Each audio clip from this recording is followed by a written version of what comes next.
Cool. All right, we'll fire it up here. Let's do this. Let's go live. Do it now. Get to the chopper. Get to the chopper. Do it now. All right. Okay, everybody. Good morning. What's going on? It says we're live. I'm pretty excited about today's talk. I want to welcome everybody to Caliber Corner Season 3, podcast number 185. Can you believe it's been almost a year since we talked lever guns? I thought it was just a couple months ago.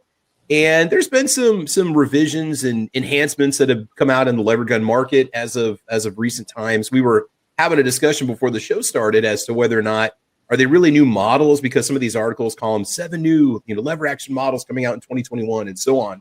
And it seems like maybe they're taking the original formula and just rechambering it or dressing it up a little bit or making it tactical. But anyway, we'll talk about the day today as we have our lever gun discussion. Let's go and do this. Let's let the panel introduce themselves, and we'll give a little shout out to people watching over on the YouTube side. There's already a lot of comments coming in about those lever guns and our favorites. Behind me, I got my Henry 3030, the octagon barrel and the color case hardened finish. I love it. It's a nice gun. All right, so let's go and get started, letting everybody introduce themselves. Also from Nebraska, we've got Defense Dad. Defense Dad, how's your morning going, man? How you doing? Oh, not too bad. I got a big old iced tea, so I got some caffeine. Should be good to go. All right. And you got yourself a lever action firearm, didn't you? Yeah. All right, sweet. Good to have you here this morning. All right. Make sure you guys check out Defense Dad's channel. Get over there, like and subscribe. And, I think you guys like what you see over there. Also joining us, we've got Foos. Foos, what's going on? How you doing today, man? Are you busy? You're doing some homework? Yeah, I'm doing some homework. You want some help on your homework? You're a lot better at presentations than I am, so yeah. Yeah. No, for lever guns, I got a Winchester 97 that was made in the early 70s. And then I have in 3030, and then I have a Henry Big Boy, I think it is, in 357. Oh, so right. It doesn't have the side loading gate on it. Yeah. But the girlfriend really likes to shoot that in 38s. So she hammers down with that, and spends 100 or 200 rounds every time she goes out, and just have fun and go from there. Oh, definitely. This one, I bought this one like 6 months before the side gate models came out. So this is considered a legacy design. I would have preferred to have a side gate. Like, I had a 336 back in the day and I really missed that, but I'm totally fine with this. I mean, the tube loading is kind of finicky, but it runs well. So yeah, it's not going to be, it's not a shit hit the van situation gun. So it's whatever. I just wanted it because I also have a 357 pistol, and I always like to have more than one gun and a caliber. So that's the only reason. Well, that's one of the main reasons I picked it up. And again, if you've got that same caliber as your sidearm and that's your primary carbine, hey, that's nice that you got that convenience of sharing the common caliber, and there's a lot you can do with it. Right. Cool. All right. Also moving on, we got Single Shot joining us. Single Shot, how's your morning going? You doing good? You got your coffee? Oh, not too bad. Good morning, all. Thanks for the invite, Travis. Always enjoy this. Cool. Yeah, it should be a pretty good discussion, and just see what the thoughts are on the lever guns. We'll talk about it for hunting, for self-defense. Check out some of the new models or new designs that are coming out this year. And maybe talk prices a little bit too, because if you've got a J&M Marlin 336 CS, that was a heck of an investment that you made, because the prices on them, they're going nuts right now. So just like all the other guns that are out there at this point, which we'll talk prices too, because the prices on some of these used lever guns, you're putting yourself at a price point for a new lever gun from, say, like, get yourself a Winchester or Henry or whatever. It's like, okay, do you go vintage, something that's tried and true, or do you go with something that's new for the same price? Prices might be coming down just a bit, though. I saw High Point was only $150. But yeah, I know. Did you see that on Gun.Deals? Yeah. You can now get a High Point for under $200. Man, that is a sign the apocalypse is coming. I'll tell you what. Oh, geez. I know a couple websites, like Guy in Classic Farms was selling the High Point handguns for like $189 or $201. That's the highest I think I've ever seen a High Point before from just like a regular retailer. That's asinine. What's that? That's asinine. Yeah. It's that was for the 45 ACP model. I think I paid $125 for mine when I bought it brand new. So I remember seeing them for $99 back in the day. So, and I'm kicking myself for not buying that Yeet Cannon G1 when that thing came out, because we could have got those for the same price as regular C9. So once they come out with the revised High Point C9, their Yeet Cannon Gen 2, I got a feeling the old models are going to start to go up in value, believe it or not. So, how did they ever come up with a name of that? The Yeet Cannon was fans. It was fan suggestions, if I'm not mistaken. They said that they would make a gun, whatever the majority voted on, and Yeet Cannon is the thing, because Yeet is to throw something. It's kind of like a slang term for tossing. So you're just slinging lead down range. So they weren't going to call it that originally. I think they were going to call it just like the YC9 G2 or something like that. But yeah. So they made the Gen 1. All they did was stencil Yeet Cannon Gen 1 on the side of the High Point C9, and that was what created the Yeet Cannon Gen 1. So yeah. So what they did is they said, hey, we're going to make a new gun. You guys decide what it was. So what they did, they grabbed the top 4 or 5 suggestions and then put them out for a poll, and Yeet Cannon was, Here's the funny thing about it is then they backed off and said they weren't going to call it that.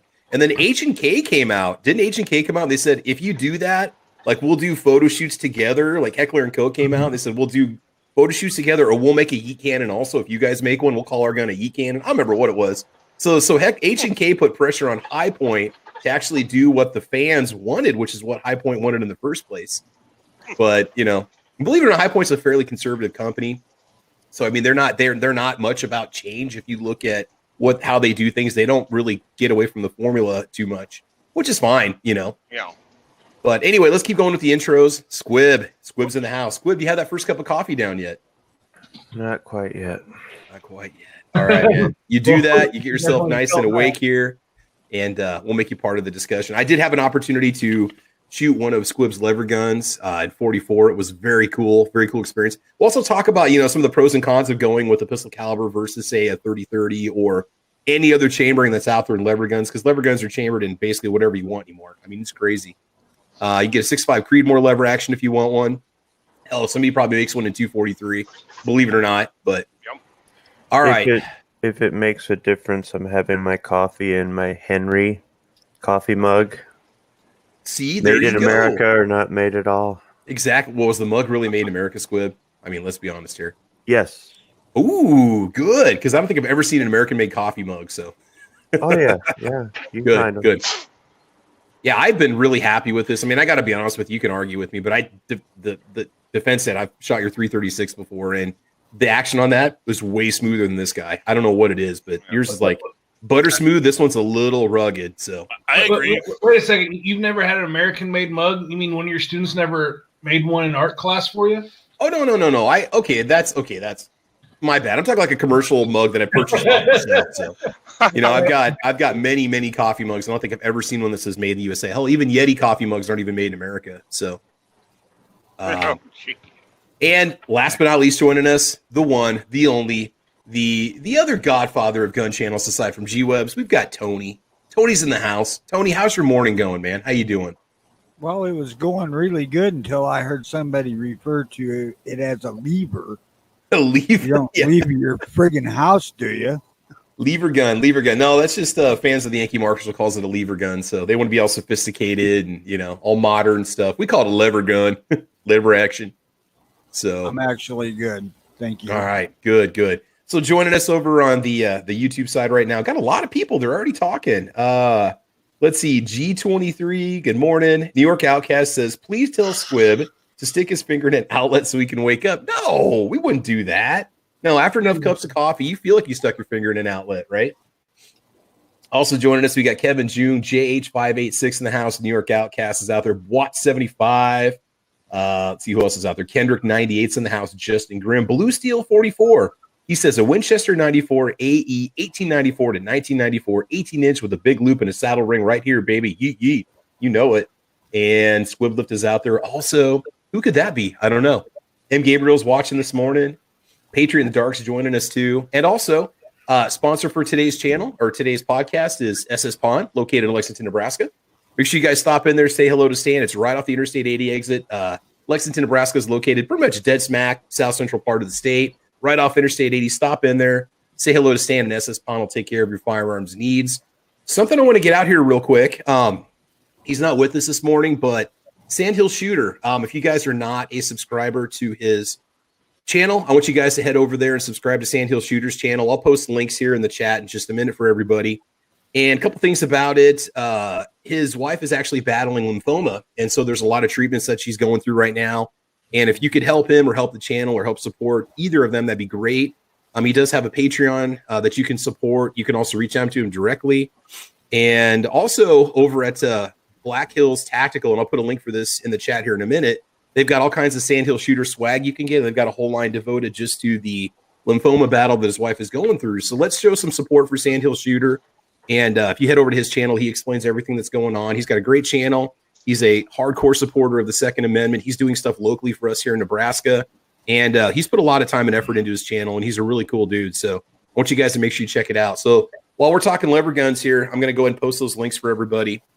I'm over on the YouTube side. I want you guys to support Sandhill Shooter. All right. So, yeah, go ahead. No, go ahead. Isn't like a director of your like Citizens Defense League or something like that? Nebraska Firearms Owners Association board, if I'm not mistaken. I believe he's defense at his actual title. Is it like media? Director of media. Director of media. So he's putting out a lot of. He's already been in one of the a fairly large online firearms publication recently featured quotes from him. Talking about the Second Amendment and what's going on in Nebraska right now. And he's really doing a lot for us. He's just an amazing person to talk to and is totally down. So, yeah. And he's not that is not a paid position. No. NFOA is totally voluntary. They strictly go off of donations. They've got like some stickers and, t-shirts and stuff like that you can pick up, but they're not. Whenever there's bills that come up in our unicameral, in our representation in our state capitol building, the NRA is not there. There's nobody there testifying on behalf of Nebraskans. The NFOA go. These people leave work and go and testify in opposition to bills or in favor of bills. And so they do it because they care about the firearms rights in Nebraska, because Nebraska is just a weird state. We're an unusual state when it comes to a lot of things, kind of hypocritical at times, very, very conservative. A lot more conservative than people realize. And so it's just odd. So it's good that we have somebody that's, fighting for our rights, because otherwise things would be pretty bad here. Yeah. All right. So lever gun discussion. For somebody who doesn't have a lever action, you've got a ton of options right now. Unfortunately, the ammunition situation is really bad. I haven't seen a box of 30-30 on the shelves in probably 6 months. I don't know, Defense Dad, have you seen any anytime soon? Anytime recently at all? No, it's probably been at least 3-4 months, and even then it was like almost $30 a box. Yeah, what's up with that? If you watch these videos where you have these presidents walking through these empty warehouses, they're saying we're working 24/7. So where's the ammo? Well, Remington's just now getting their ammunition back into production. They made a pretty cool video saying, "Hey man, we're estimated to put out like 8.5 billion rounds this year." They're running 4 shifts at the Remington plant that just opened up back in Arkansas, and I think we're going to hopefully start to see it on the shelves. But now, what happens when it hits that middleman, that distributor, and then also the retailer? That's a whole different story. Because I'll tell you right now, if we're seeing boxes of like 9mm UMC for $40 a box on some of these retailers, and it's Remington new production, that's straight up gouging. So, but anyway, that'll be a discussion for a different time. But Foos, did you want to say something about that? Because I know that you're familiar with the Arkansas area and Remington ammo going back into production. Oh, we lost connection. So anyway, I think we're going to start seeing more of these rifle calibers coming back on the shelves as Remington ammo gets back into production. So if you're buying a lever gun, make sure you can get ammo for it, or if you've got ammo already, that's great. I was fairly new to the lever gun arena. I just bought one within like the last 3 years, and this is my second one. I just bought this one last summer, and I had no trouble getting ammo because 30-30 was one of the last rounds to dry up. Or Walmart even had it as late as maybe last summer. And so if you get one, really think long and hard about which caliber you want to go with. What do you guys think? What are some of the advantages of going with the pistol caliber versus a rifle caliber for a lever gun? What was it that fueled some of your decisions to buy what you guys bought? Well, same round as the rifle and pistol. Okay. Convenience. Okay. Even though I have a 30-30, I would much rather have a 357. That's what I wanted, but I couldn't find one. The amount of ammo you can carry in it, if I'm being honest, it's just more fun for a range blinker.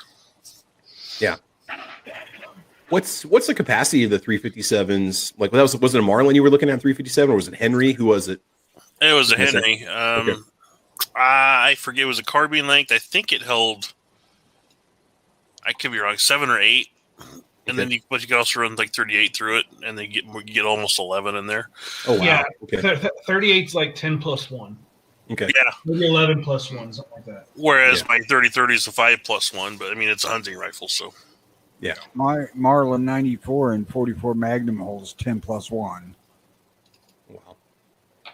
So, I guess one of the big things is, I don't know what it is in some of these firearms restricted states. Would you rather go with a neutered AR, or would you rather have yourself a lever gun? Granted, we're talking two totally different calibers here, 5.56 versus 30-30, but I mean, it's cool. And I would say, from like a home defense or self-defense standpoint, running some nice plus P pistol caliber rounds through one of these 18 or 20 inch barrel, you're going to produce some pretty stout velocities. And I think it's going to be a very effective tool. And even from a hunting perspective, I would say it's going to be the same thing.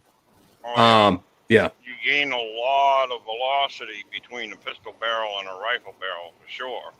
Yeah. It's a considerable difference. And it's the convenience of having that same caliber on a pistol and a rifle. I had a Marlin 18, I think it was an 1894, 95, it's 44 mag, a square bolt, and I wish I'd never sold it now because I've got, between 3 revolvers and 1 barrel for the contender, I got four 44 pistols. So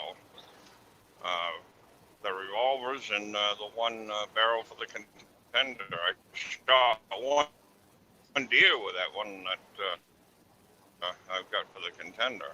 So it's nice to have that kind of a situation. 44 is an excellent brush caliber too, as well.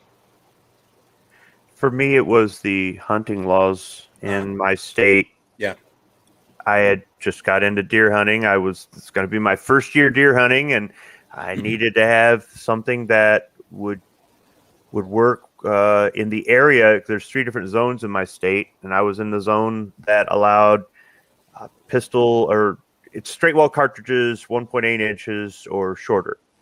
So because I really didn't have an interest in 44 Magnum, 44 Special, any of that. I really just wasn't. It wasn't on the radar, and I wanted something that was going to be big enough to take down a deer or something else if I needed it, and everything just sort of came together, and I ended up with it. And once I got the dies and started reloading it, I said, "This is the easiest thing to reload. I mean, it's nothing to it. Doesn't cost a lot, and there's a lot of variations because you can load specials or magnums depending on with a lever gun you can at least." And I've had success using it hunting. I don't know that the way my gun's set up, I don't know that it would be that good for home defense. I mean, I'm not going to be looking down a scope down the hallway, but if I had it set up another way, maybe. I'm not saying it's a bad choice for home defense if that's all you've got, or if you're in a restricted state or whatever. I just I wouldn't want to use an optic at 15 feet. Yeah. But, well, you can always buy 2. You can always have 1 for home defense and 1 for hunting. It's always an option. Yeah, but yeah. After I got the rifle and after I started loading my own ammunition, I said, now I think I want a 44 revolver.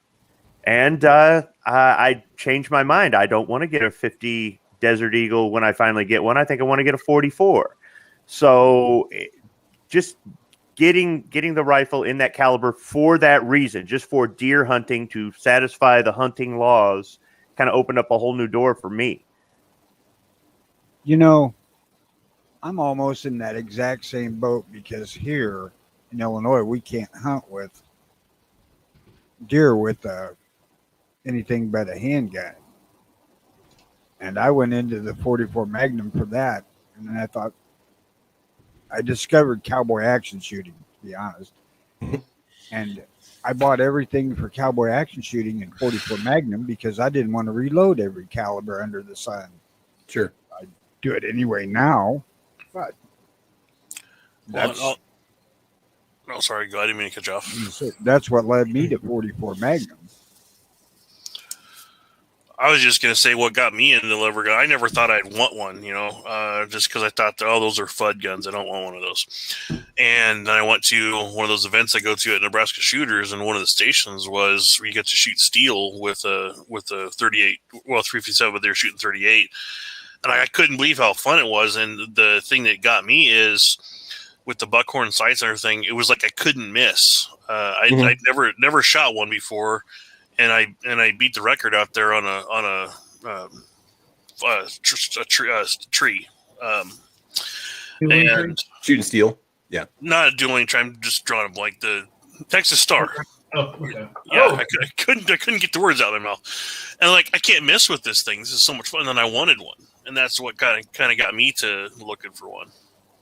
You might be a good shot with your handgun, and I got people that criticize my range videos all the time, like, oh man, you shoot like crap. I mean, and they've never taken a handgun out past 25 yards to see how hard it really can be. But man, if you got a lever gun, you can give yourself a full force multiplier in terms of accuracy for self-defense or just a defending the homestead kind of firearm. I mean, the fact that you could maybe have much more successful groups out to 50, 75, or even 100 yards versus using a handgun. Even though your handgun might be using the same caliber as your lever gun, I think that's definitely, I almost think about my high point carbine, right? It's a 9mm. At 50 yards with a handgun, I don't think I could ever shoot maybe an 1.5-inch group or an 1.25-inch group just standing there shooting. And I benched my high point. And I was pulling off an 1.25-inch, 1-inch group. So I mean, when you have that extra point of contact, you are giving yourself an advantage. So mechanically, you can shoot an inch with a pistol. Mechanically, whatever a rifle could do, group size, a pistol could do. It's just you're shortened. Shortened sight radius, and you have 2 points of contact instead of 3. So a rifle is going to be more accurate and easier to shoot than a pistol. You start to run into physical limitations, being able to, just like your vision, your steadiness. I think that you are giving yourself an advantage by adding that additional point of contact. So I would definitely be in favor of picking a lever gun up. I wouldn't take one instead of a handgun. A handgun is it's always so convenient for vehicle travel, for concealed carry. But I think a lever gun can make a nice complement to the handgun that you have. So consider picking up a lever action rifle in a pistol caliber, because there's a lot you can do with. Like you said, it'll cross over with your handgun rounds if you have one. Well, and for me, I shoot better with a heavier gun. If I'm being real, I'm more accurate with my lever gun than I am with my AR or any of my other rifles. And when I'm shooting offhand, because it's just I can hold it steadier when it's a little heavier. And I really do attribute to it. I like the sights that I have on my rifles, but for me, if I'm shooting irons, there's nothing I'm more accurate with than with those buckhorn sights. That buckhorn's pretty intuitive, isn't it? I had trouble with mine, but it might have just been the target I was using, because I don't know. I couldn't really make out the bullseye at a distance with them, but I had trouble with mine too. Oh. Go ahead. I was just going to say, I had trouble with mine too, and I had 3 other people shoot it, and they said, no, there's nothing wrong. It's you. So I put a peep sight on there, and it fixed the problem. I think that some people, it's not a big deal for them. I'm not saying they're bad sights at all, but it's not. It just, I think if you're used to something different, 3 dots. It might just be a little. Yeah. And for those that don't know so the Henrys have what's called a semi buckhorn sight. When you guys want to explain how this works, you've got a V rear sight. It's V shaped, and you've got a diamond on the front, and you have to set the diamond in the V. Is that essentially what we're doing? How would you guys explain the buckhorn sights to people that don't know what we're talking about?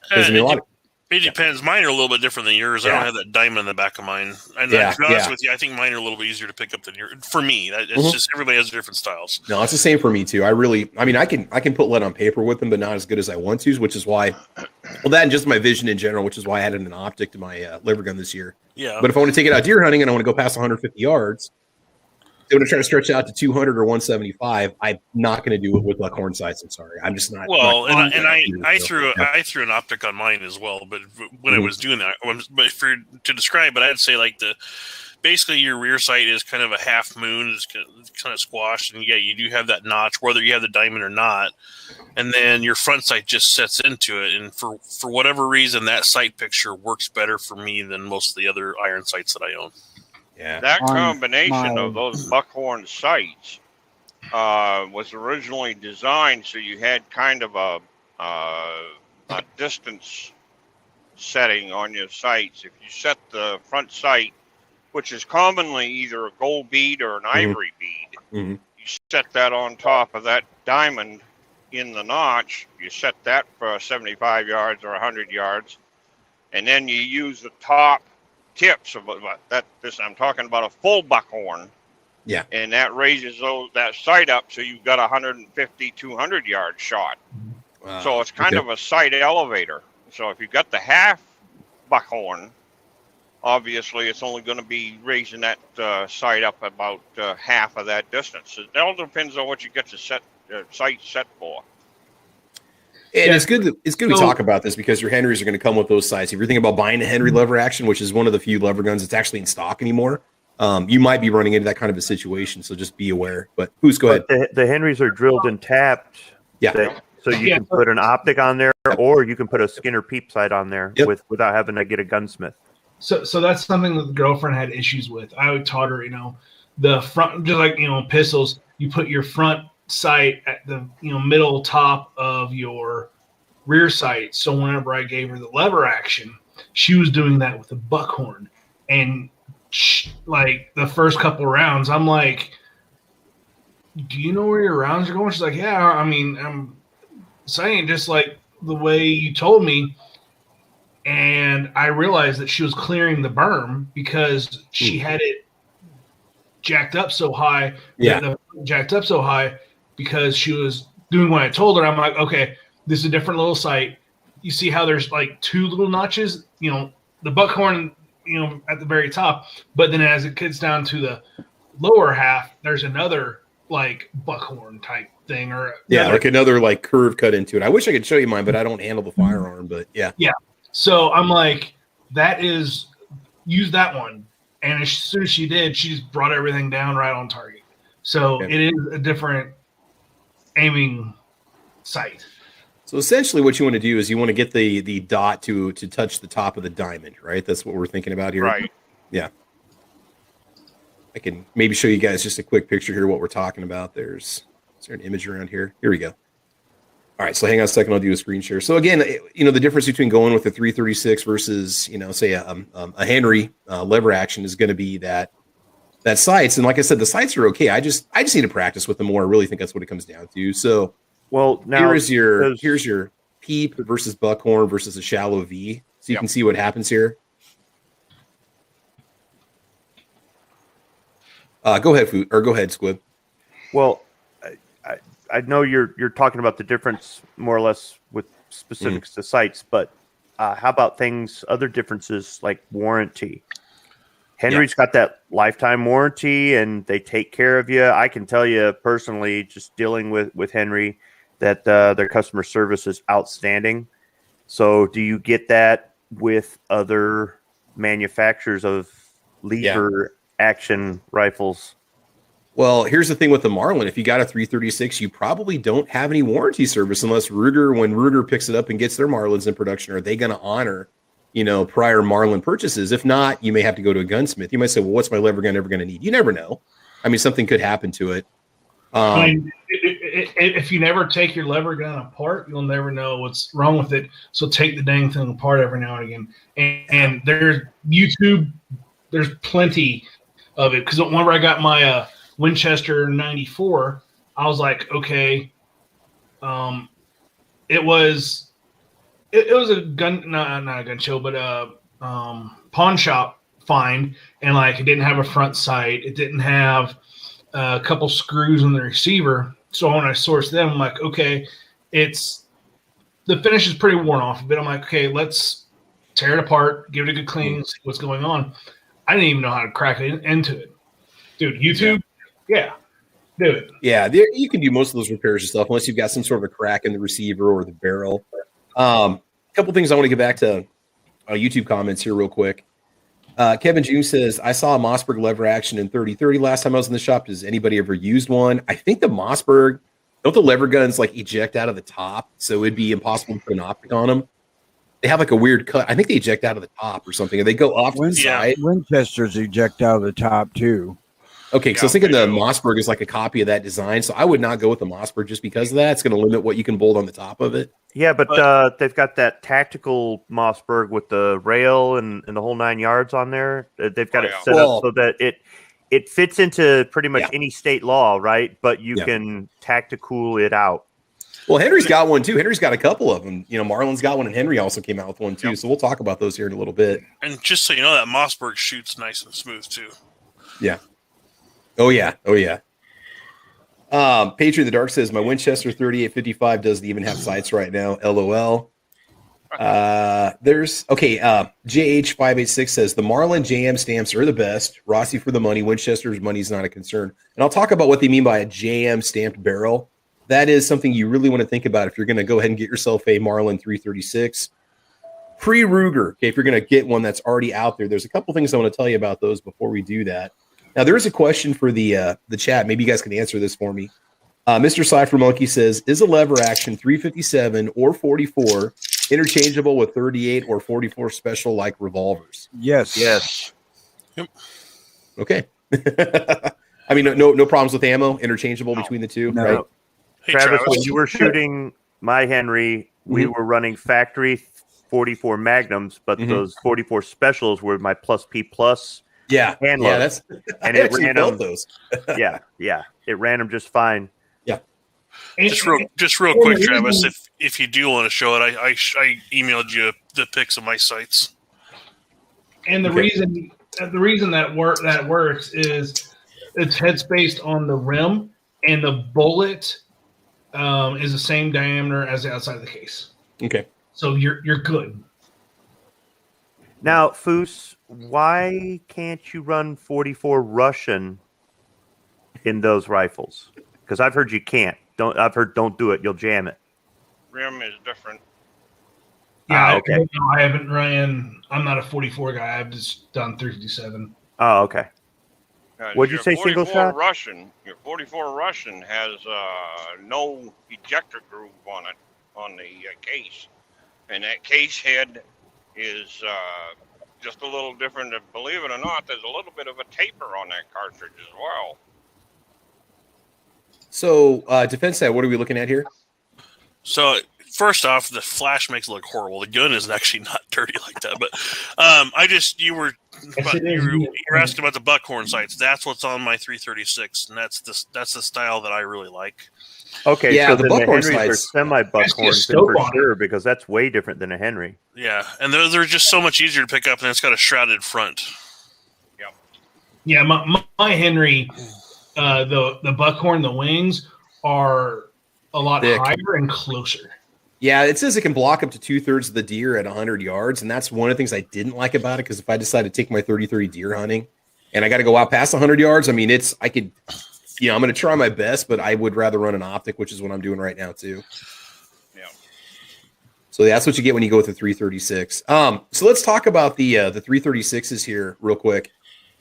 If you buy one, you need to definitely do some research before you pick it up. Now, I've done some lever gun videos before, and there's people that have purchased Freedom Group era Marlin 336s, and I'm going to recommend that you don't, but there are people that have bought them. They're basically like 2008 to 2009 transition models when Remington bought Marlin and moved them to New York out of their previous factory.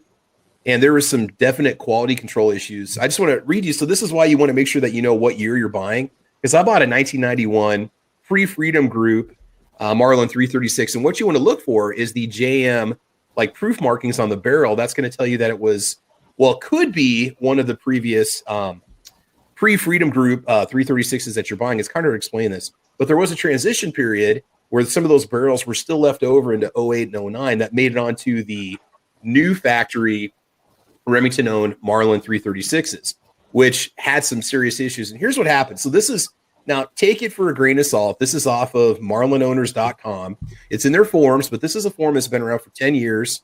The guy that wrote this post is an administrator. He's got 27,750 posts, and here's what he said. So if you're looking at getting a Marlin 336, and there's nothing wrong with that, they're fantastic. You might want to get one now before the prices go up. He says that I've got JM stamp barrels that were produced in 2008, and they're issue free. In 2009, Marlin North Haven, under Remington directives, were forced to adopt assembly pods, which gave the assembly pod crew something like 2.5 minutes to complete a rifle. I've handled many 2009 Marlins, and most of them were fine. In 2010, Remington moved production to Ilion, New York, and quality of Marlin products nosedived. It took them years to figure out how to build a Marlin lever that even mechanically functioned. So if you're going to get yourself a Marlin 336, I would say get one that's pre-2008, unless you get one that's made within just the last couple of years. So, Defense Dad, you bought one last year. Have you had any problems with it at all? No, and mine was brand new, so it's not in that area. No problems at all. The learning curve. So if people were gonna, like you and I have put, and people call it blasphemy for putting this optic on a lever gun, but I don't care, it's my gun. But if you've never done it before, what you're going to learn is you need to get a scope that has a lot longer eye relief than you're used to. Because otherwise, you're going to have to mount it so far back, you're going to get hit in the face with your scope. And you're going to be, if you want to retain your sight, you're not going to go, unless you want it really high, which is going to be hard to get a cheek weld. You need to get something with the front of the scope's got to be smaller. Like I have a 2-7 by 32 because I tried to put a 3x9 by 40. And that's what I'm running on here. And this will fit, but the scope is back pretty far, and I have to really have my cheek almost like my chin practically resting on top of the stock. But I could use it to get a few shots off to get a deer. I'm not worried about it, but it's not going to be like, in fact, if I use it for a deer season, I might just use it for one season and then just take the scope off after that and maybe go with one of those rear peep sights you guys were talking about earlier. It's really a compromise when you run an optic on look at the space between the top of my stock right here and the back of my optic. I mean, I'm like this, and I got to be way up there because of the, I got about 3 inches of eye relief with that Vortex Diamondback that I'm running on there. Now that's a 3-9 by 39, and if I pull it back too far, it hits that field sight, which I don't want to take off. Right. You can get different stocks for them that have cheek welds. Yeah, they make Monte Carlo style stocks, and I can put like a pad. I could get like some sort of a rifle, like a cheek pad on that if I want to, which is probably what I'm going to do. So it makes it a compromise, but it's one of the best rifles I have right now. The reason I had to do it is because I had to mount my other scope so far back, it wasn't safe to shoot because it was going to pop me in the eye. These things were not designed to have optics on them unless it's like a 3-foot long brass tube. Yeah. Which sits extremely low. Yeah. And I understand totally completely. It's just with me, it's just my vision limitations and me wanting to be able to use it for hunting. It's a compromise I'm willing to take, and it's fine. I've got the Weaver rail on it; it mounts up just fine. I've got it's sturdy. Yeah. In the same sense that I never wanted to get into 44 until I got this lever action rifle, I never wanted an optic, but I went from bagging a deer with the factory sights to putting the Skinner peep on there and bagging a couple deer and saying, all right, when am I taking my shots? First thing in the morning or right as the last seconds of sunlight or, legal light are there. Mm-hmm. It's low light. And in some cases I'm in thick woods where it makes lighting even worse. And my eyes are getting nothing but older. It's time for an optic. I talked to the guys at Loophole. They told me what scope to get. I got it, put it on there, and it works great. So it might be blasphemy, or some people might say it might not look right, or it's unnecessary or whatnot. I would say, depending on your application and your eyesight, it's for you or it's not for you. But here's the thing. When you're setting out there for days on end, freezing your butt off, waiting for this one deer to come across, and you've only got one shot or two to take, or in my case, 5, you want to make sure that shot counts. So that's the reason I went with it. My eyesight really is more about light. I have trouble reading something indoors. If I stand outside, even on a cloudy day, I can see fairly well. At my range, the shelters that we shoot in put shade all over the sights. And I have trouble shooting at 50 and 100 yards sometimes because it's so dark for my eyes. But yet, if I stood out in the open, I could make those shots no problem. I think that's what I deal with. We all have to evaluate our goal and our eyesight. You know, I want to jump up and down and scream sacrilege at the optic on the lever, but my Browning BL-22 has a scope on it, so that would be a little hypocritical. Well, here's my thing: yeah, is that's people say that stuff all the time, but when in the end of the day, it's your gun, it's your money, it's your eyesight. Yeah. So who gives a damn what anybody else thinks about what you own? Yeah. I think that if you have good eyesight, if you're younger or you've been able to keep your eyesight, if you're fortunate enough to, or you can just wear glasses and you're doing good and you want to stay with irons, stay with irons. And I'm one of these people that believes you should learn on irons and then go to an optic, not the other way around. However, there are people that they start with an optic of some sort and they never go away from that. And that's your thing. But, when you're complaining about having trouble hitting the target or whatnot, that's one of the reasons I say start with irons. But I mean, believe me, I wish I had my 20-year-old eyesight again. I really do, because I would not have an optic. And I'd be saying, I don't need one of them things. Yeah, I teach my daughter. When she has to shoot irons before she shoots, even with her rifle, she has to shoot irons before she ever shoots with an optic. Because you need to have that fundamental skill. Because what if your optic goes bad and you have to pop it off? Then what are you going to do? Yeah, That's right. and I've got my eyesight. I was born with infantile amblyopia, which is a degenerative retinal disease, and I've had to go from right-handed shooting completely to left-handed shooting. If I'm using irons or I'm shooting a bow, I've got to shoot left-handed. I cannot see those sights right-handed. They're just a blur. I can shoot a scope right-handed, but I cannot use iron sights on my right eye. It's like I know we're all dumping talking. oil in water. It just spreads out, and you can't see anything that's worth a crap to try to figure out. Now, here's the thing, guys. If you're a 20-something or 30-something and your vision is fine, you're going to be able to run those field sights, those iron sights just fine. But understand that when you buy this particular rifle, you're going to be falling into 1 or 2 categories, 3 categories of sight options when you buy it. So this is just something to take into consideration, because it might take a little bit of a learning curve to make it work. Now, Scott79 says something here. He goes, you're almost better off to run a red dot and a magnifier. Could we make that work? Is that possible to put a magnifier? Could you fit that on that rail? I guess if it has a long enough rail, you could use both. This rail is only about 5 inches long, maybe, my Weaver rail that I have on here. But I know there are many that you can get with a Picatinny rail. You can buy Picatinny rails for these now. Yeah, they make them. You can extend it farther forward, but then sometimes you have to get rid of your rear sight to do so. Yeah, which at that case I would at that point, it isn't going to matter. Here's an example. I've got one AR-15 that's set up in 300 blackout. Okay. I have a red dot on top of that rifle. I thought it was going to interfere at 100 yards as far as being able to see a target. I've got an 8-inch steel gong, AR-500 gong at 100 yards. And I was experimenting with some new hand loads, new cast bullet 30 caliber the other day when I was home. And I took and loaded 7 rounds out of that AR. That red dot, it's probably better than half of the size of that target. But I still had plenty of area to see and be able to tell where that dot was on that thing. And I nailed that thing 7 out of 9 times with that 300 blackout. And it hit with authority. So I was pretty impressed all the way around. So why not use one of those red dots on a Picatinny rail mount and set that thing on top of that receiver far enough ahead so you're comfortable with it. But then again, you've got full use of that red dot. I'm going to try that, guys. So watch the videos, watch the channel, because I've got a couple of brand new True Glow red dots.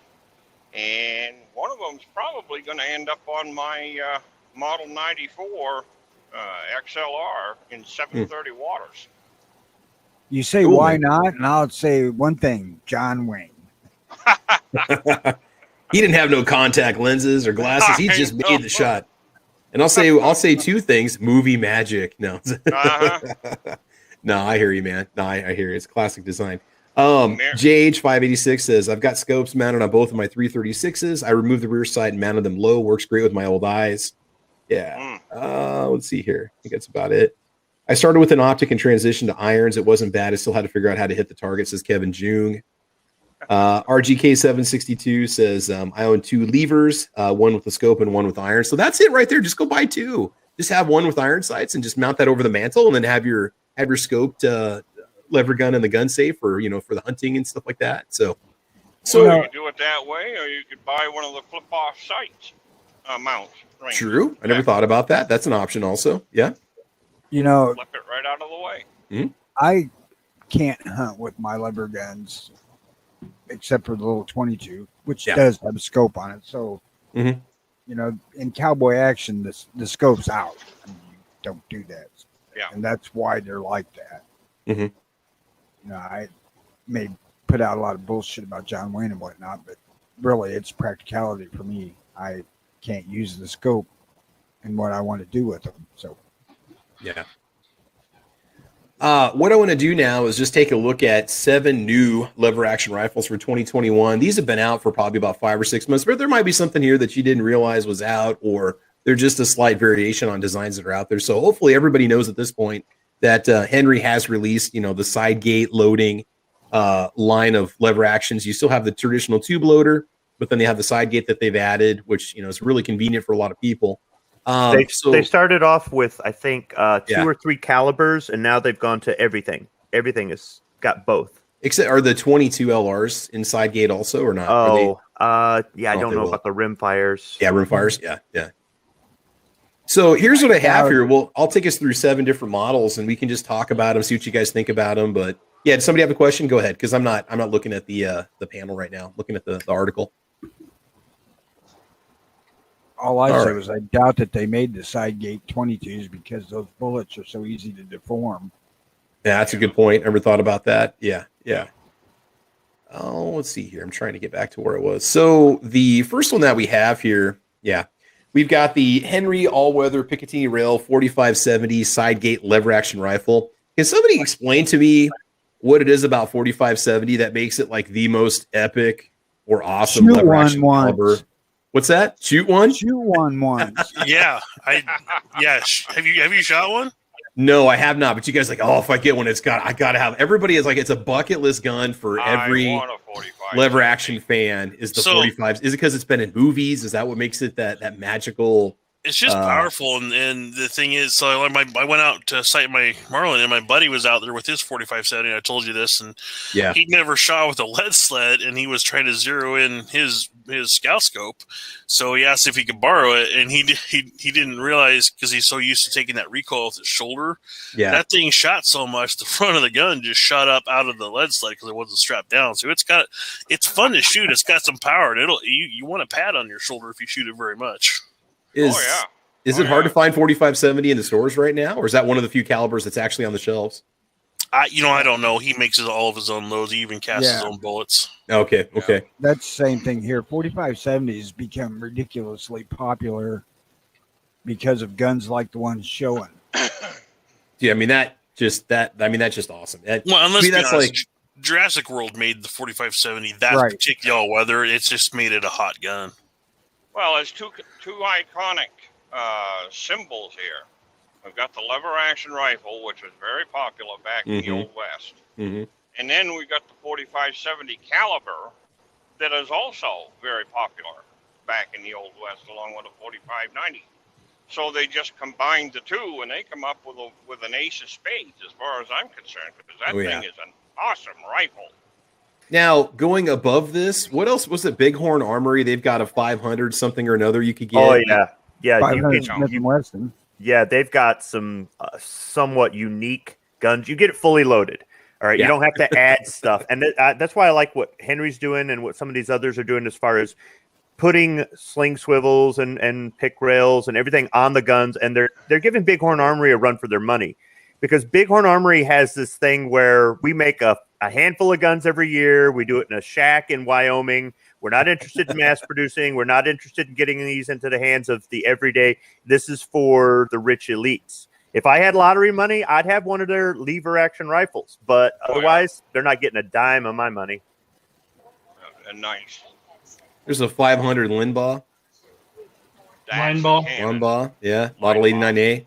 Here's your So- 500. So when you go to buy it, you can let's add it to cart. You can basically option it out like a Porsche. I had a chance to interview these guys at So the Tulsa a 500 couple of years line ago. So the And, 500 yeah. line balls. Yeah. Send that out of a pistol and see how you like it. Out of a single action Ooh. only. Yeah, a buddy of mine, he has a 730 grain projectile moving at 1,400 feet per second out of a single action army. That He hunts thing with is it. a hammer. He Yeah. needs to have his mental stability checked. Well, he's taken water buffalo at 15 feet with it in Africa. Oh, Well, then I'd Yeah, say that that's it's legit. kind of a That's niche legit. round. It's Yeah. you're going to pay a lot for the ammo. You're better Oh, off he casts his hand own. loading it, stuff like that. I'm not Yeah. saying that if you have the money that this is a bad buy. They make good stuff, they really do. But it's just their business model is why their stuff is so outrageously priced.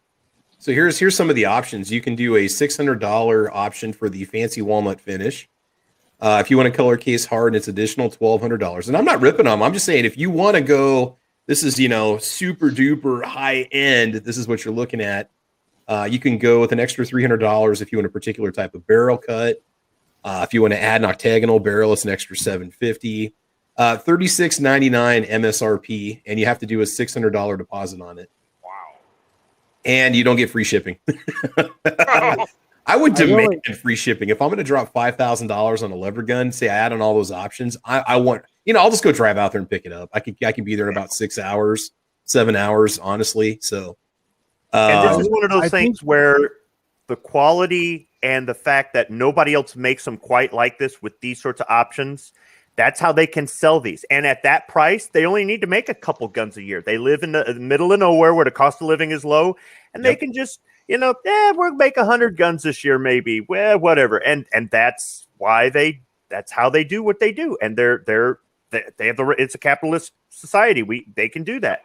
But because of that, the average person isn't going to have this or want this for that price. How many Henrys can I buy? Yeah.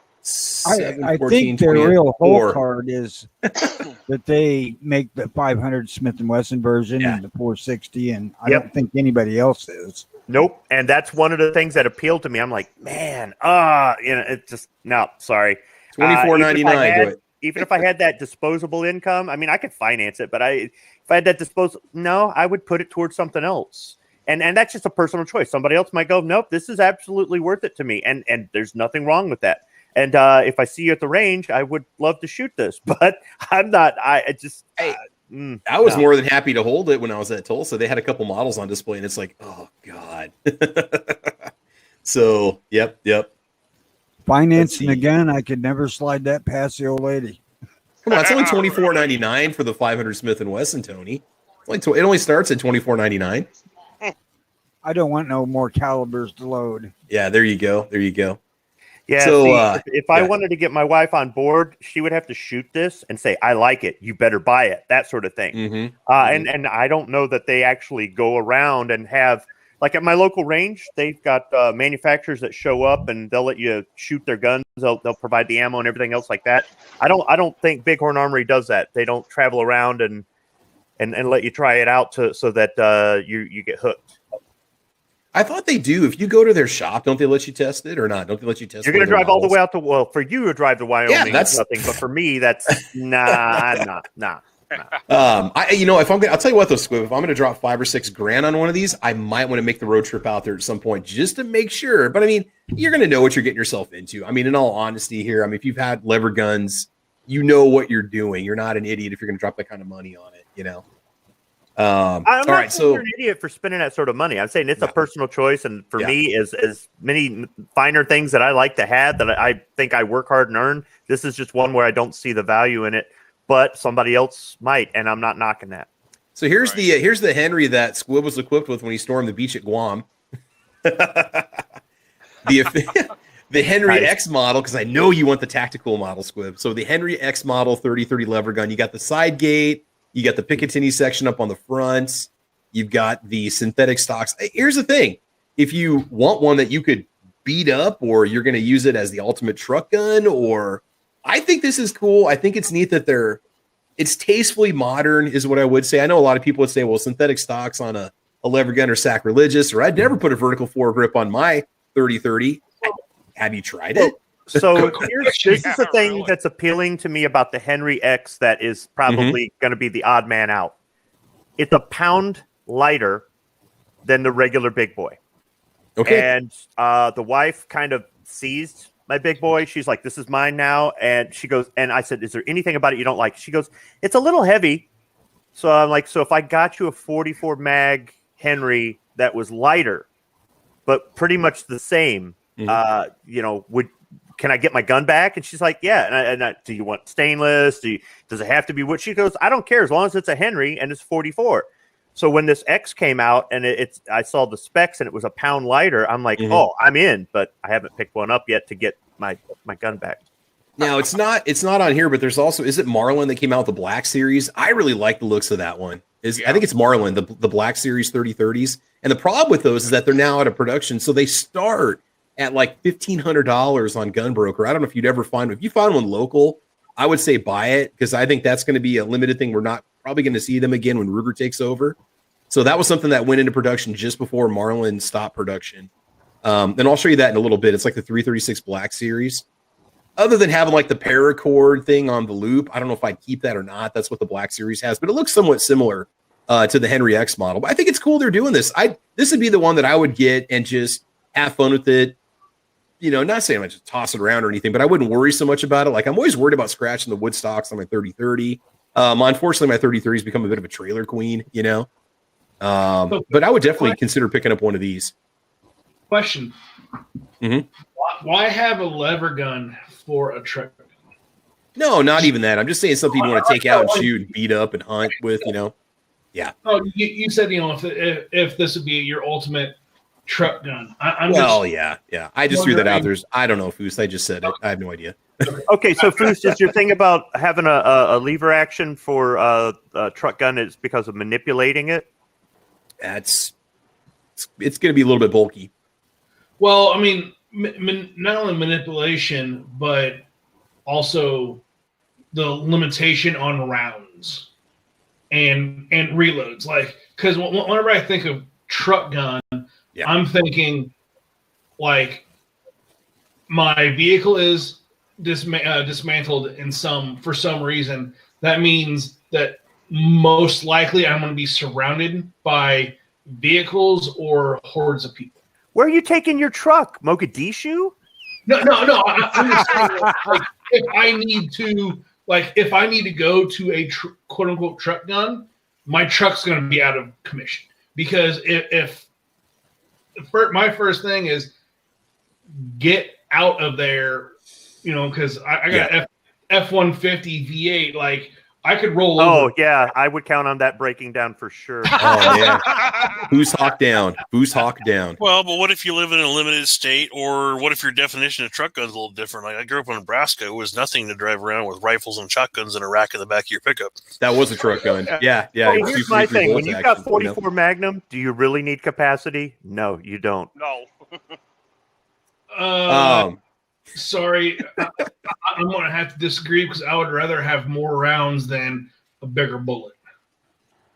I'm not really arguing with you, Foos, because I bought a backpack so I can carry a carbine around if I need to. But I'm just devil's advocate, basically. Yeah. I'll tell you. I just want to know your the reasoning. I'm not saying that it's a good or bad thing. Because you do you. I was just wondering to know the reasoning and the thought process of having a lever gun has on a 44 Magnum. If you've got a bunch of aggressors and they're attacking, chances are very good. With one shot, you're going to take out 3 or 4 of them. Well, as far as the lever gun being a truck gun, I got a 4570 that holds 9+1. There you go. 1 or 2 shots off of that might get people to scurry quick. So JH586 says, in the gun rack on the rear window, yeah, everyone can see it. There's still people that do that here in Nebraska. I mean, they park their car in a garage. They live in small towns. They don't care because they're not expecting somebody to break into their pickup and take their gun because, well, their neighbor has one. And so, I mean, that was such a common thing when I was a kid growing up here. And I grew up in a bigger city in Nebraska. And the rear rack in the pickup truck was something that was not uncommon, you know. Well, yeah, and the town I grew up in wasn't huge, but it's the third biggest town in Nebraska, or fourth, excuse me. You know, it's 30,000 people, and you go down the high school and you look at the pickup racks. There's racks with shotguns in the window in the high school parking lot. Oh, well, yeah. People used to talk about taking 22s or shotguns to school with them, putting them in their locker, doing class, and then walking home, do some squirrel hunting or something, and taking it home. And it was no big deal. I mean, there were days like that where people could. It turned into an issue, didn't it? It was turned into an issue. So the next one I want to move on to is the Winchester Model 94 Deluxe Sporting Lever Action Rifle. 120 plus years in production. This one has both wood and steel, grade 5 to 6 walnut stock, case hardened finish on the receiver, and they are gorgeous, but not too showy. MSRP of $20.39, so $2,039. Comes in 30-30 Winchester and 38-55 Winchester. Comes tapped if you need one. I mean, that's pretty. That's pretty right there. See, I'd almost rather go that route instead of going with the Bighorn Armory. I don't know, because I mean, there's only about $400 difference between this and when you're spending over $2,000. Honestly, what's $300 or $400? That's not a big deal in my opinion. I'll tell you, the Winchester, in my personal experience, has been the most naturally pointing gun there is. And I've had several. That thing's pretty, and if you want to mount a scope to it, you do a scout scope to it, so you don't have to worry about the top ejection. Right. But that thing's just gorgeous. Well, they make tip-off mounts for them too. Yep. Okay, so question: who actually makes this? I don't even know who makes Winchester Firearms. Every time I pick up a Winchester, it says "Made in Turkey." So, are these made in Japan, or are these made by like whoever makes? I mean, I had heard they were made by the same outfit that does Browning. Okay, because I mean, yeah, Japan, is it the company that makes the Howas and stuff like that? There's a company that does, or Howa, yeah. So I mean, yeah, because I know that the Winchester that we know, it was sold many years ago, or went bankrupt and got bought up by somebody else who's making the designs. But I gotta agree, guys, I love the looks of that. The color case hardened finish on your Henrys, it's more of a tiger stripe style. This looks more like natural, like. I don't know how to explain it. Almost more like watercolors or something like that. Yeah. So there's a difference in the way that they do the color case hardening between the Henrys and the Winchesters. Yeah. I like the look of the Winchester better, in my opinion. I like that color case hardened finish better. And I do recommend everybody get that finish on at least one of your guns. It's just we're talking a presentation piece here, man. This is something that I would hang up over the mantle. Now, is that the XLR, Travis? I don't believe so. It doesn't say so in the. No, So what I'm going to take a look at mine and see where that was made now. Mine's the XLR, and that thing is beautiful. JH586 says it's Miroku in Japan. Yeah, I think that's a company that we're talking about that also makes the Howas. They make really, really nice rifles. If you ever handled any of the Howas made in Japan, I mean, actions are nice and smooth. The next one we got is the Browning BLR White Gold Medallion Maple Lever Action Rifle. So this one has a box magazine to it, so you don't have that extra tube on the bottom. Not sure. Let's see. We've got a price on this one: $1539 to $1,600 MSRP. And any more, guys, expect to pay the MSRP on any of these when you get them these days. Yeah. So I mean that receiver looks really long. I wonder your lever throw. I wonder how far out it goes, and I'm wondering if you can get extended magazines for this. Kind of like I'm kind of thinking about that Mossberg lever gun that takes AR mags, 2, 3, kind of like that, but with maybe a longer action or something like that. Because I mean, it says 243, 308, 30-06, like that. I mean, think about having a 308 20-round P mag sitting in that thing. Now that'd be a truck gun. Yeah, there you go. Now that rifle. Yeah, 308 30-06. Winchester mag, 7mm Remington Magnum. That's pretty stout stuff, and that's a rotating bolt. Oh, it is. Okay. I was kind of wondering how the lockup, because the muzzle lockup is not strong enough for that. Makes that gun work. I've never seen one of those in real life, so I don't really know what. I mean, I really want to check one out. Those are pretty cool. I mean, this is pumping 300. They are nice. a single shot. You're breaking up pretty bad, buddy. Just want to give you a heads up on that. So, moving on here. The next one that we have is the Uberti 1866 Yellow Boy lever action rifle. This guy is in 45 Colt, 38 Special, 44-40, 19-inch barrel. It's pretty cool. That's only in 38 Special. Mm-hmm. I'd like to get one of those for the girlfriend for Christmas there, Foos. Sherry has a 38 357. Yeah. Too bad they offer in such a short barrel. Well, I mean, at what point are you going to not gain any more velocity and energy once it comes to barrel length with a pistol caliber, you know? This isn't about that. This is about the original Henry. Oh, okay. Okay. Well, this is the Uberti. Oh, Yeah, but they're doing the knockoff of the Winchester Model 66, Okay. which probably was 24-inch barrel. Ah, I gotcha. Okay. Well, and maybe they do. I don't know what Uberti all makes in their lever gun line. I didn't get a chance to check their website yet.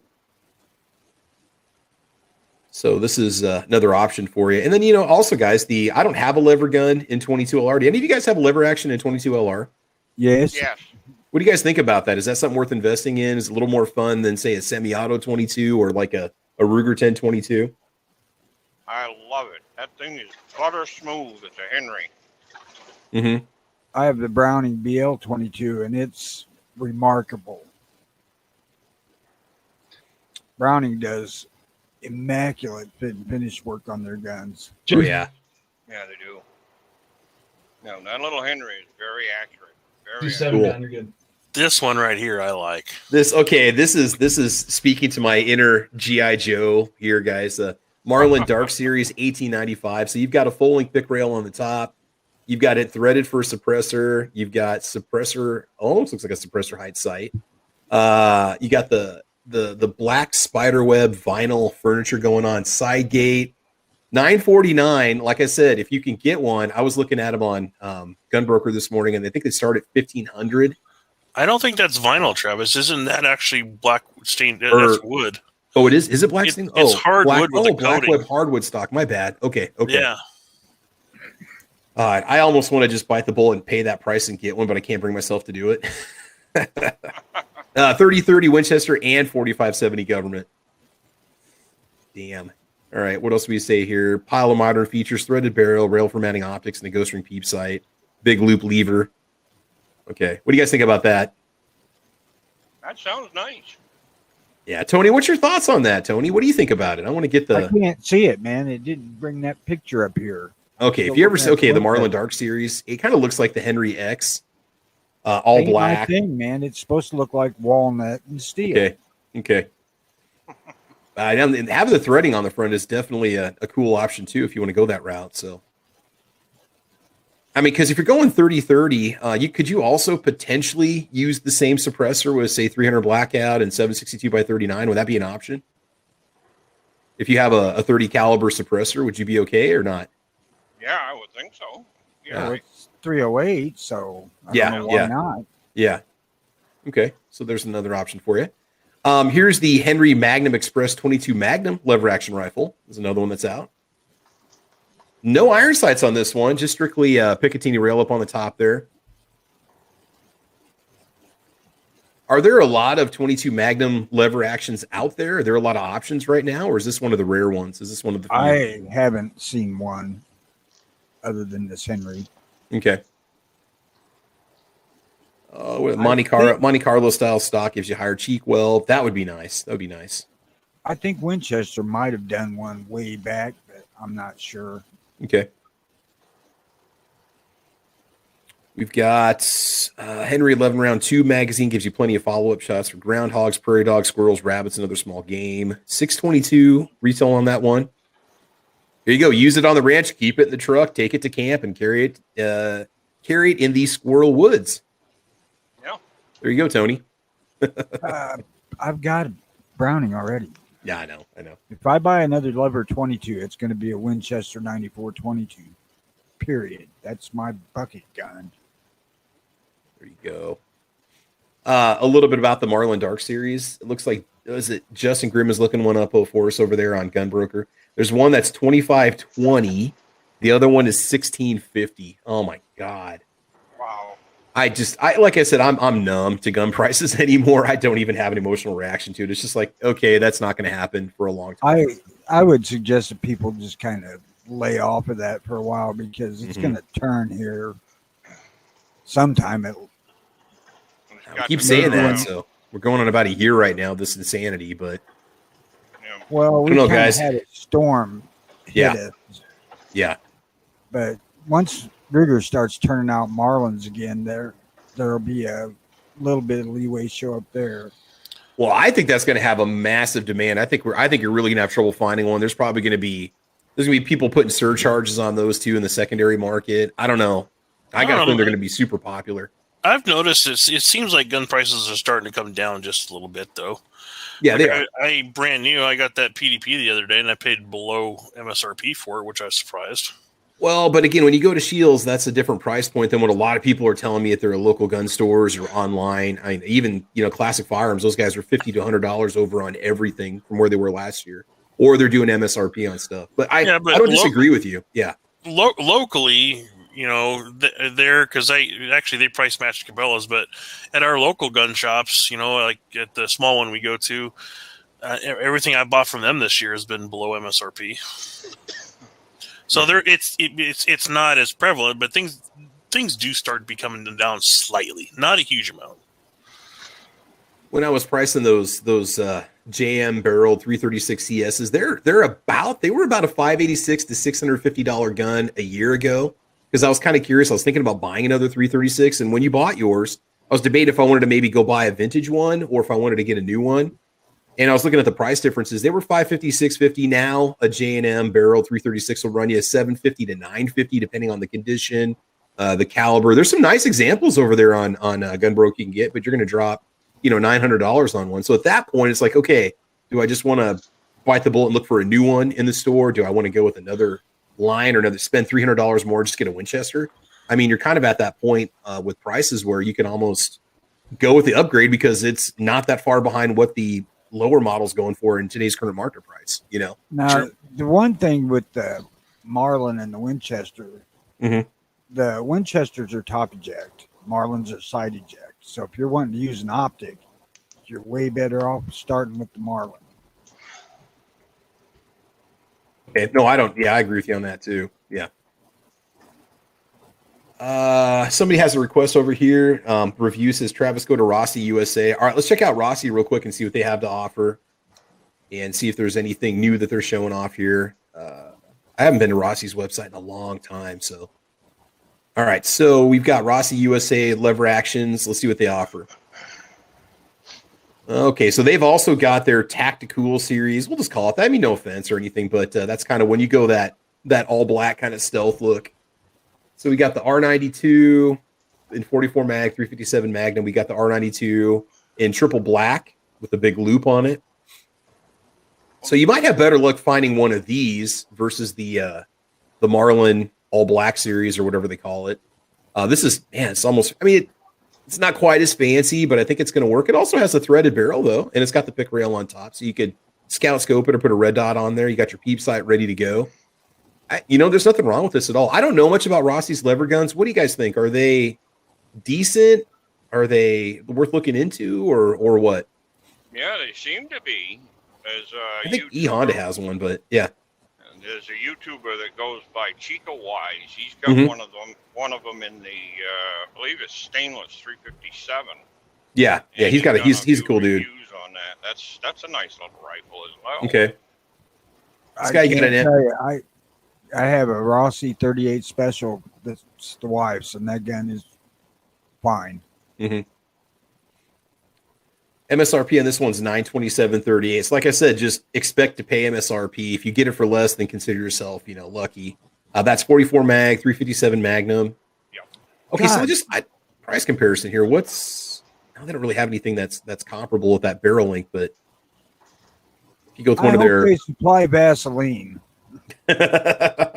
Well, here, this might make it a little bit easier for you, Tony. Here's an MSRP of $810 if you want the non-tactical model. So Both there of you my go. Marlins just a couple of years ago cost me $750. Yeah. Yeah, I paid a little over $700 for the one that you see sitting behind me, and now it's $1,200 gun. If you can even find them, because it's a legacy model, so they're not production anymore. Yeah, I paid like $475 for my Marlin, but they're going for $600-700 now. Oh yeah, easy. Yep. If you can even find a new one, you know. So again, lots of options over on the Rossi website. You get yourself an octagonal barrel, Brazilian hardwood. The Rossi's, I'm going to guess, are made in Brazil, and maybe that's why they use a Brazilian hardwood. But I know, a lot of the Rossi's are made there. Then you got your Rio Bravo series. Yeah, Rossi and Taurus. Yep. Well, there's a lot of Taurus, a lot of Tauri or Tauruses that are made in the U.S. now too. So that's something. They got their factory in Georgia that's making the Rossi or the new Taurus. Help me out here, guys. The 22 handgun that they sell. That real TX22? Yeah, 22. Yeah, I was trying to think if it was. Kept wanting to say FX22, but yeah. that Rio Bravo's model 92, ain't it? It's its own. It's its own. I mean, they don't call it an R92 because R92s are either 454 Casull, 357, 44 mag. What I meant was it was a knockoff of the Winchester 92. You tell me. 92. Yeah, does that look just like it? I can't see it. Oh, you can't. Oh, okay. Okay, never mind. All right. So that guy, MSRP of 367. That one. That competes with the Henry. Mm-hmm. Yeah, that's what I was thinking, Defense Dad. For that price, I'm just going to go ahead and get the Henry, made in America, lifetime warranty. I'm not even going to bother with this. Well, I can get the Henry for $299 here if I want one. Yeah, but what I mean is, if they're going to be selling something that's similar, then sure, and especially if it's imported, I mean, unless it's some sort of special German steel or some crazy stuff like that. You want this one? There's no reason it should cost more money. See, I'm out on that one. I don't want to. I don't want a polymer. It looks like it's got the exact same. What's the MSRP? It looks like it's got the exact same sights on it that my Rossi RS. It does. It does. Yeah, 323. Oh hell! But you got the M lock going on here though. Yeah, but you got polymer sights, you got polymer furniture, everything. For a lever gun, no. On the little semi-auto that you and I bought, yeah, that's perfectly fine. Oh, that thing's fun, but yeah, for a lever gun, no, I'm out. It's okay. You can call it plastic. Plastic, okay. Some of those stainless ones though look pretty. I mean, I'm a sucker for stainless though. There you go. Ooh, I like that. Now, how much does that cost? Oh, $771 MSRP. Man, their MSRPs are all over the place, guys. God. Yeah, this is not. I'm gonna defer back to the Henry every single time they keep coming up with these prices. But so if you look at some, now this is styling though. But like if you look at them, they have either the brass or the stainless butt plates to kind of go back to the old style. They're keeping more in the historical look, so they're probably filling a niche for people. And the other more expensive ones, being a woodworker, like the woods they're using are good. Like that $300 one, the wood was just, I wouldn't even buy that. But so I can see kind of how they're doing. They're competing with Henry, and a lot of people with lever guns like that classic look, and I think these guys are doing a good job of it. But I agree with you, for the same price, go American made. But I can see why some of these would be attractive to people. 45 Colt, polished black Brazilian hardwood. As somebody that has done some woodworking, Defense Dad, Brazilian hardwood, is that nothing fancy? Is it just kind of their version of maple, basically? I mean, yeah, but see, as a woodworker, I look at the wood grains. Like there's Gun Snob has his channel. If my channel probably, if I did a woodworking channel, it'd be the Wood Snob, because like that looks like you threw a piece of pine on there, and I don't like it, even though they're saying it's beechwood. Like, I'm not going to spend my money on something that looks like it came off the shelf at Walmart. But I am really snobby about grain patterns, and that's just because I do a lot of woodworking and furniture building. I might talk to you because there's a person over on Etsy that makes some hand-carved wood stocks for SKSs, and they make more traditional rifle-style stocks for it, and there's one I'm thinking about buying. And I don't know anything. This guy offers 12 different types of wood that you can get for your stock. I mean, and I don't know what some of these woods even look like, or what I'm going to get. He's got a couple examples on the website, but they're amazing stocks. They're very well made. They're like $120, and they give Boyd's a run for the money. And they're made by a small shop here in the U.S. So I want to support him, but I do want to order one and try one out. But I don't know which wood to go with. I mean, to me, it would just be more of the color, I guess, than anything. But as long as it's not a soft wood like fir or pine or something, you're gonna be fine. Yeah. No, he does maple, he does Zebrano, whatever. I don't know if that's a finisher. Zebrano. Yeah, Zebrano would be pretty cool. Yeah. That's an African wood. Yeah. We'll take a look at that when we get done here. I don't want to take away from the lever gun discussion. So sure. Again, for now help me out here, Squib. Price wise, how do the Henrys compare? So let's take a look. R92 44 mag, 16-inch stainless. These guys are asking $770. What's a Henry going to cost? Is it going to be That's about $200 more for a Henry. Okay, so you're looking at. I think most of the Henrys are running about $1,000 anymore, unless it's a 22. They're $999 between $900 and $1,100 starting for a 44 big boy. Sure. Yeah. Yep. Which I was paying. I think I paid a little over $700 for mine with the octagonal barrel. I think I paid $679 for it. So for this, if you're looking to, you've got a set limit and that Henry's outside of that limit, I get it. I mean, we all have our limits on what we're willing to spend. The only thing I could say is warranty and American made versus that. And there's nothing wrong with having a Rossi or an Uberti or any of the other ones that are made overseas, if that's what you want, especially if they're not making something comparable, or you just, you have that price limit and you're like, no, I'm not going a penny over, or maybe even you're looking to get your first lever gun and that's all they've got in the store. And you're like, well, sold. So, but I tend to defer to the Henry every single time. So here's the all-weather 3030 side gate MSR of 1141. That's about the price that I'm seeing locally. I think that these all-weathers are a little over $1,000. Yeah. Look for just your standard big boy in 44 or 357. Just like non-color casing, just their entry level 001 or 006 series, I think it is. Big boy steel side gate. Should we look at that one? Nothing really fancy, but yeah. Now what's that running?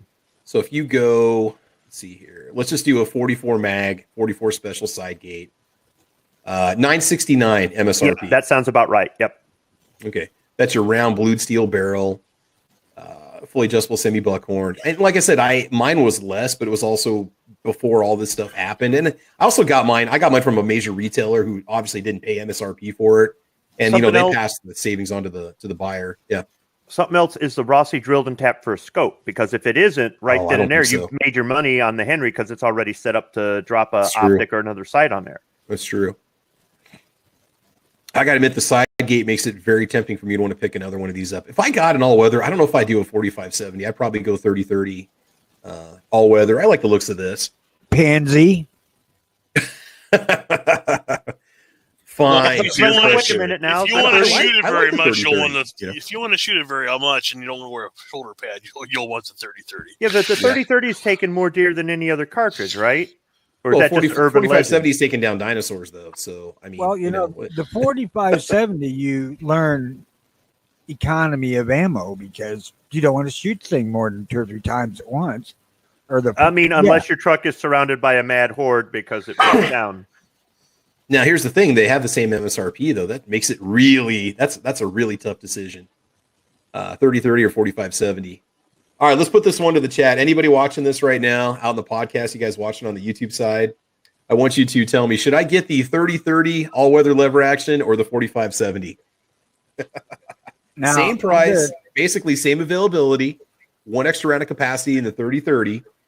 So those watching this on the YouTube side, go give me a heads up. What do you guys think? Just go ahead and put that out there in the chat, and I'll maybe think about it here.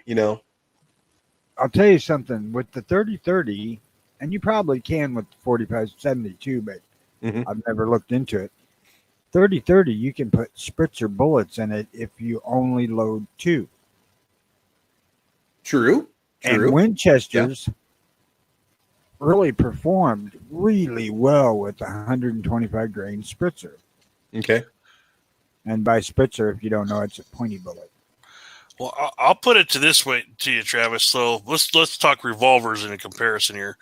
So, do you want to shoot a 6-inch barrel 357 Magnum quite a bit, or do you want to shoot a 44 Snubby quite a bit? Oh God, dude, the 44 Snub-Nose Rossi was the most painful handgun I've ever fired in my life, and I almost didn't make it through the box of 50 rounds for my damn range test.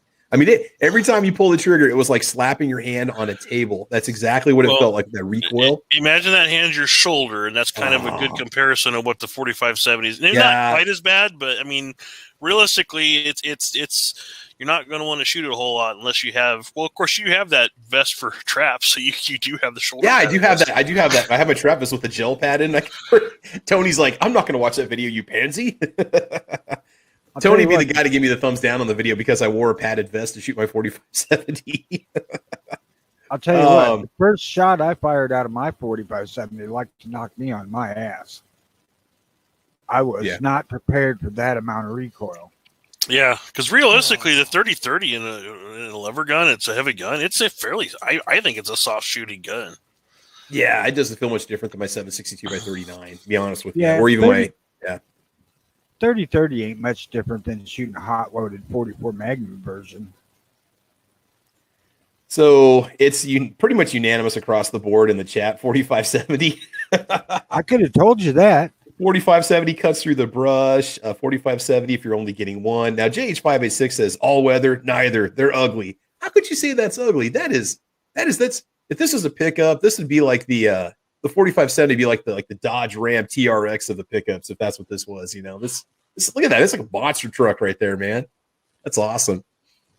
No, it would be more like the Dakota with the freaking elephant motor in it. There you go. I love it, but it does kind of make you want to grow a mullet. I mean, I'll say that. No, it makes me want to grow out my beard, man. Wow. Just show up at the range with authority.